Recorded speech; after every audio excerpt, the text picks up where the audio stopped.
41 নম্বর সূরা, সূরাটার নাম হামিম সিজদা, আয়াত নম্বর 26। কোরআন বের করুন বাজান আমার। সুতরাং আবারও সকলের প্রতি উদাত্ত আহ্বান করছি, আসুন মাহফিলের মধ্যে বসে যাই। আমি পবিত্র কোরআনুল কারীম থেকে 3টা আয়াত পাঠ করেছি। এরপর ভিত্তি করে সামঞ্জস্যতা বজায় রেখে সামান্য কিছু কথা বলবো, তারপর বিদায় হয়ে চলে যাবো ইনশাআল্লাহ। আমি বেশি সময় আপনাদেরকে বিরক্ত করব না। তার পূর্বে আপনাদের কাছে আমি কয়েকটা প্রশ্ন উত্থাপন করতে চাচ্ছি। 1 নাম্বার প্রশ্ন হলো, আমরা সকলেই জানি আল্লাহ পাক মুসা নবীর সঙ্গে সরাসরি কথা কইছে, জানি কিনা বাবা? জানি। আমার প্রশ্ন হলো, আল্লাহ একবার ডাক দিয়ে কয়, মুসা রে, আমি মানুষের মাংস খাবো 1 টুকরা, আমাকে মাংস জোগাড় করে দাও 1 টুকরা মানুষের। আল্লাহ পাক কেন মুসার এই কথা বললেন? কোথায় থেকে মাংসর জোগাড় হলো? 2 নাম্বার প্রশ্ন। এটা 1 নাম্বার গেল। 2 নাম্বার প্রশ্ন হলো, আল্লাহ পাক ইচ্ছা করলে ফেরাউনকে বিভিন্ন সময় বিভিন্ন জায়গায় বিভিন্নভাবে ধ্বংস করতে পারতেন। তা না করে লোহিত সাগর তথা নীল নদের মধ্যে কেন সুবাই সুবাই ডুবায় ডুবায় মারলেন? নাম্বার 3 প্রশ্ন, এই যে টেস্ট করা হয়েছে, মাহফিল করা হয়েছে, যারা জান্নাতে যাবে জান্নাতীদেরকে লয়ে আল্লাহ পাক একটা সংবর্ধনা অনুষ্ঠান করবেন, এরকম টেস্ট থাকবে। এই দেখেন টেজের মধ্যে অনেকগুলো চেয়ার বসানো আছে অতিথি সম্মানিত ব্যক্তিদের বসার জন্য, কিন্তু জান্নাতের মধ্যে টেস্ট থাকবে, ওখানে মাত্র 3টা চেয়ার থাকবে। হাদিসে কুদসি থেকে বলছি, 3টা চেয়ার থাকবে। আমার প্রশ্ন, কোন চেয়ারে কে বসবে, তাদের বক্তব্য কি হবে?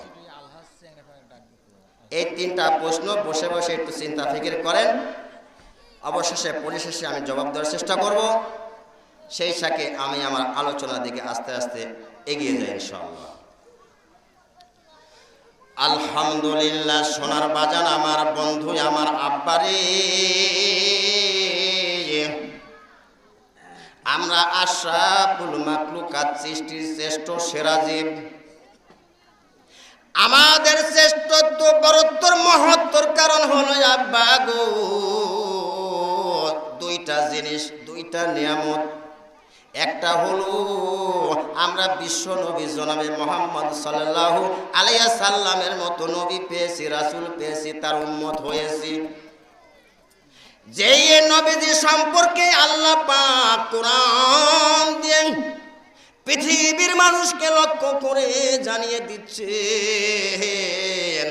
17 পারা 21 নাম্বার সূরা, সূরাটার নাম হলো সূরা আম্বিয়া। 107 নাম্বার আয়াত পড়ে দেখুন, আল্লাহ জানিয়ে দিচ্ছেন, ওয়া মা আরসালনাকা ইল্লা রাহমাতাল লিল আলামিন। শুধু মানুষ নয়, গোটা সৃষ্টিকুলের জন্য, প্রাণীকুলের জন্য আমি বিশ্ব নবী মুহাম্মদ সাল্লাল্লাহু আলাইহি সাল্লামকে রহমত স্বরূপ প্রেরণ করলাম। সুবহানাল্লাহি ওয়া বিহামদিহি। সেই নবীর উম্মত আমরা। যে নবীজির উম্মত হওয়ার জন্য অন্যান্যরা দোয়া করছিলেন। কি দোয়া জানেননি? Many prophet prayers, oh my God, if I am not a prophet, if a ummah of the last prophet Hazrat Muhammad sallallahu alaihi wasallam, at last Allah is granted only one person prayer. Can you tell me who is that man? That man is named the prophet Hazrat Isa alayhi salam. After again he will come back in the world. 40 years advice Islam and his simple death. After his death, his tomb near the rose of Medina. That land is empty. একটা মাত্র নবীর দোয়া আল্লাহ কবুল করলেন, হযরত ঈসা আলাইহিস সালাম। তিনি দুনিয়ায় আবার আসবেন, 40 ইয়ার্স অ্যাডভাইস ইসলাম, 40 বছর তিনি প্রচার করবেন। এন্ড হিজ সিম্পল ডেথ, এবং তার সাধারণভাবে মৃত্যু হবে। That land is empty. তাকে দাফন করা হবে নবীজির রওজার পাশে, যেখানে এখনো ফাঁকা আছে। আমার আল্লাহ রব্বুল আলামিন 2 নাম্বার নিয়ামতের কথা, বরত্বের কথা, শ্রেষ্ঠত্বের কথা কোরআন দিয়ে জানিয়ে দিচ্ছেন সুন্দরভাবে। কোরআন খুলুন বাজান গো। হাফেজ সাহেব এখানের অনেকেই আছেন। 13-14 পারা 15 নাম্বার সূরা, 13-14 পারা 15 নাম্বার সূরা। সূরাটার নাম হলো হিজর, আয়াত নাম্বার 9। আল্লাহ ডাক দিয়ে বলতেছেন, ইন্না লাহু নাযালনায যিকরা ওয়া ইন্না লাহু লাহাফিজুন। ও পৃথিবীর মানুষ, ওই আমার বান্দা বান্দিরে, তোমাদের 2 নম্বর বড়ত্ব শ্রেষ্ঠত্বর কারণ হলো এই যে কমপ্লিট গাইডটা প্রেরণ করলাম, কিতাব নাজিল করলাম। এই কিতাব নিয়ে, এই কিতাবকে অনুসরণ অনুকরণ করে আব্বা গো যারা জীবন যাপন করবে, পারিবারিক জীবন থেকে রাষ্ট্রীয় পর্যায়ে যারা প্রতিফলিত করতে পারবে, তাদের জন্য কোনো ভয় নাই, ভীতি নাই, চিন্তার কারণ নাই। এটা হলো একটা মানুষের জীবন মৃত্যু থেকে যা কিছু প্রয়োজন সব কিছু লিপিবদ্ধ করা আছে। এই জন্য এটা হলো complete guide. The Quran is called the complete book of human life. Anyone question why is the Quran is called the complete book of human life? That question is answered. Anybody make his life of Quran, that man is not failure any one section. He must be successful upon the section. So the Quran is called the complete book of human life, and the Hafiz is called the storehouse of the Quran. The life is short, but it is long. Time and tide goes to alone. Don't wait for none. So do not waste your time to be careful of your life. এটা পূর্ণাঙ্গ জীবন ব্যবস্থা। এই জন্য বলা হয়, যদি কোনো মানুষ একে ফলো করে, একে অনুসরণ অনুকরণ করে কোনো কাজ করে, কোনো ব্যক্তি কোনো কাজে অকৃতকার্য হবে না, সে অবশ্যই অবশ্যই সাফল্যমণ্ডিত হবে, জয় হবে।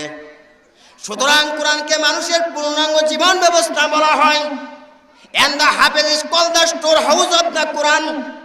এবং একজন হাফেজকে বলা হয় কোরআনের গোদাম ঘর, যেখানে রাখলে নষ্ট হয় না।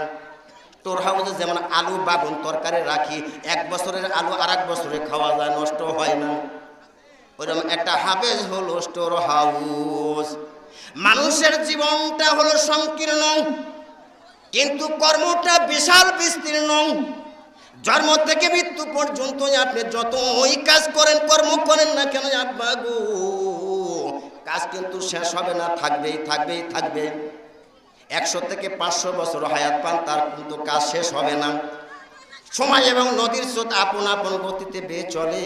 সুতরাং আপনি আপনার সময়ের প্রতি যত্নবান হয়ে যান। To be careful of your life. সময়ের প্রতি দাম দেওয়া শিখুন, সময়ের কাজ সময় করার মতো তৌফিক দুঃখ। ও বাজান, আল্লাহ পাক কোরআন দিয়ে মানুষকে জানিয়ে দিচ্ছেন 28 পারা 66 নাম্বার সূরা, 28 পারা 66 নাম্বার সূরা। সূরাটার নাম হলো আত-তাহরিম, আয়াত নাম্বার 6, 1 নাম্বার লাইন পড়ে দেখুন বাজান আমার। আল্লাহ ডাক দিয়ে বলতেছেন, ইয়া আইয়ুহাল্লাযীনা আমানু কু আনফুসাকুম ওয়া আহলিকুম নারা ওয়া কুদুহান নাস ওয়াল হিজারা। ও পৃথিবীর মানুষ, তোমরা নিজেকে আগে ওই জাহান্নামের হাত থেকে বাঁচাও, বাঁচানোর জন্য চেষ্টা করো রে। যেই জাহান্নামের ইন্ধন হবে, লাকড়ি হবে, খড়ি হবে, মানুষ এবং পাথর। ওই জাহান্নামের আগুনের ভয়ে আল্লাহর সৃষ্টি পাথর পর্যন্ত কান্দে রে বাজান। আর আমি আপনি মানুষ হইয়া এমন কি হইয়া গেলাম গো, কোন নেতার নেতৃত্ব পেলাম, কোন বলে বলিয়ান হইলাম গো আব্বা। ওই আল্লাহরে ভুলে গেলাম, মসজিদে যাই না, সেজদা করি না। এর চাইতে বড় কপাল পড়া কিছু হইতে পারে না বাজান। আজকে আমার আপনার দিমাগে ধরা পড়বে না, যেদিন আজরাইল আসবে গো, হাতে পায়ে বেঁধে রুহটাকে বের করে নিয়ে যাবে, সেই দিন খেয়াল আসবে। তখন খেয়াল করে বুঝে কোনো লাভ হবে না। আমার আল্লাহ রব্বুল আলামিন কোরআন দিয়ে পৃথিবীর মানুষকে আবার জানিয়ে দিচ্ছে 1, 2, 3 নাম্বার পারা বিশিষ্ট 2 নাম্বার সূরা, সূরাটার নাম হলো বাকারা। পড়ে দেখুন 214 নাম্বার আয়াত 1 নাম্বার লাইন। আম হাসিবতুম আন তাদখুলুল জান্নাহ, ও পৃথিবীর মানুষ তোমরা কি মনে করছো এমনি এমনি এত বড় জান্নাতের মালিক তোমাদেরকে এমনি এমনি করে দিব? না না, এত সহজ মনে করো না, এত সহজে জান্নাত তোমাদেরকে দিব না। এখানে শেষ নয়, কোরআন দিয়ে আল্লাহ আবার সতর্ক করে দিচ্ছেন পৃথিবীর মানুষদেরকে। 10, 11, 12, 9 নাম্বার সূরা, সূরাটার নাম হলো তওবা। 16 নাম্বার আয়াত 1 নাম্বার লাইন পড়ে দেখুন। আল্লাহ ডাক দিয়ে বলতেছেন আম হাসিবতুম আন তুতরাকু, ও পৃথিবীর মানুষ, ও বান্দা বান্দি তোমরা কি মনে করছো অতি সহজে তোমাদেরকে ছাড়বো? না না না, ছাড়বো না, ছাড়বো না। এরপরে 27 পারা 55 নাম্বার সূরা, সূরাটার নাম হলো আর রহমান। 31 নাম্বার আয়াতে আল্লাহ ডাক দিয়ে পৃথিবীর মানুষকে সতর্ক করে দিচ্ছেন সানাকুলাকুম আইয়ুহাস সাকালান, ও পৃথিবীর মানুষ, ও আমার বান্দা বান্দি, অতি শীঘ্রই আমি কিন্তু তোমাদের হিসাব নিকাশ নেওয়ার জন্য সামনে দণ্ডায়মান হয়ে যাব। সুতরাং তোমরা সাবধান হয়ে যাও, সাবধান হয়ে যাও। এখানে শেষ নাই আব্বা গো, আমার আল্লাহ আবার কোরআন দিয়ে পৃথিবীর মানুষকে সতর্ক করে দিচ্ছেন। 27 পারা 53 নাম্বার সূরা, 27 পারা 53 নাম্বার সূরা, সূরাটার নাম হলো নাজম। 60 নাম্বার আয়াত পড়ে দেখুন, আল্লাহ পাক ডাক দিয়ে বলতেছেন ওয়া তাদহাকুনা ওয়া লা তাবকুন, ও পৃথিবীর মানুষ, ওই আমার বান্দা বান্দিরে, এই পৃথিবীর জমিনটা তোমাদের জন্য হাসি তামসার জায়গা না, আনন্দ উল্লাস করার জায়গা না। যারা এই জমিনে কান্নাকাটি করবে, দুঃখ কষ্ট করবে রে, তাদের জন্য আখিরাতের জগতে রয়েছে সুখ শান্তি, আরাম আয়েশ, আনন্দ উল্লাস। এখানে শেষ নয় আব্বা, কোরআন দিয়ে পৃথিবীর মানুষকে আবার সতর্ক করে দিচ্ছেন। এই সূরা নাজমের 62 নাম্বার আয়াত, 27 পারা 53 নাম্বার সূরা, সূরা নাজম 62 নাম্বার আয়াত পড়ে দেখুন। আল্লাহ আবার সতর্ক করে দিলেন পৃথিবীর মানুষকে ফাসজুদু লিল্লাহি ওয়া আবুদু, ও পৃথিবীর মানুষ তোমরা আমি আল্লাহকে সিজদা করো, আমি আল্লাহকে সিজদা করো, আমি আল্লাহর ইবাদতের প্রতি লিপ্ত হয়ে যাও। ও আব্বা গো, যদি সিজদার কথা এসে যায়, সিজদা মানে নামাজ পড়তে হবে। নামাজ মানে মসজিদ, মসজিদ মানে নামাজ।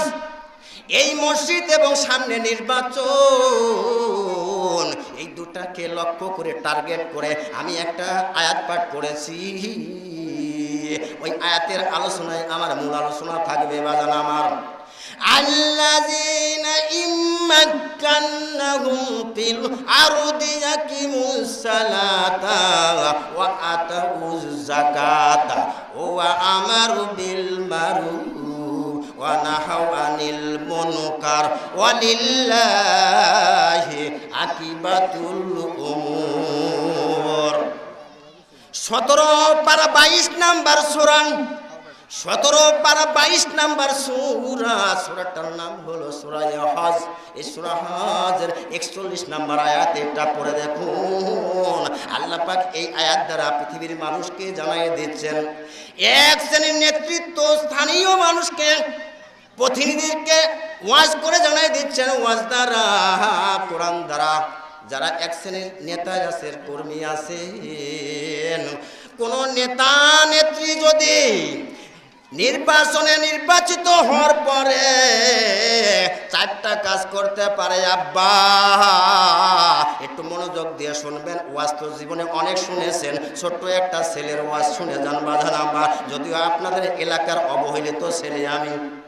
ও আব্বা গো, এই আয়াত দ্বারা আল্লাহ পাক জানিয়ে দিচ্ছেন, তোমরা যদি নির্বাচিত হওয়ার পরে 4টা কাজ জমিনে বাস্তবায়ন করতে পারো, ওই জমিন থাকবে না, ওই গ্রাম থাকবে না, ওই ইউনিয়ন থাকবে না, থানা থাকবে না, জেলা থাকবে না, রাষ্ট্র থাকবে না।